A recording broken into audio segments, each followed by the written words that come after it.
Владата се уште нема конкретно решение како ќе се справи со огромната, скапа и неефикасна администрација.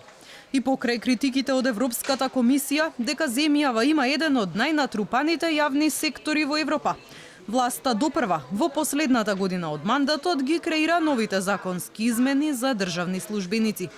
Реформи ќе имало, вели министерот Дамјан Манчевски, но се уште не се скроени пакетите за ефикасен јавен сектор. План имало и за оние кои не ги извршуваат своите работни задачи, но министерот не открива дали тие ќе добијат отказ. Можно решение било дел од нив да се префрлат во приватниот сектор. Поголема плата во приватен сектор и со субвенции нормално од страна на државата за во делот на придонесите, за да бидат мотивирани да преминат во приватен сектор, значи ќе добијат поголема плата, тоа е мотивацијата за работникот. Фирмата ќе плаќа помалку бруто плата затоа што државата ги плаќа придонесите, државата ќе плаќа повеќе вкупно пари за плати. Мене ако ме прашувате, доаѓам од приватен сектор, таму е поубаво. Повисоки се платите, подобри се условите за работа, веќе полека, за жал може да кажам, во приватниот сектор.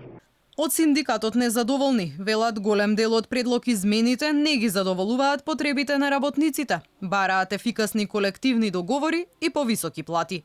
Предлагаме додатоци на доместоци на плата за работен учинок и зголемен обем на работа. Потоа, регрес за годишен одмор, јубилејни награди, отпремнина за одење во пензија да бидат регулирани со колективни договори и да го имаме тоа право и тоа право да биде вградено во законот, бидејќи, како што знаете, колективни договори, колективно преговарање е добра волја на две страни, а обично од другата страна од работодавачите не секогаш се искажуваат добра волја за разговори.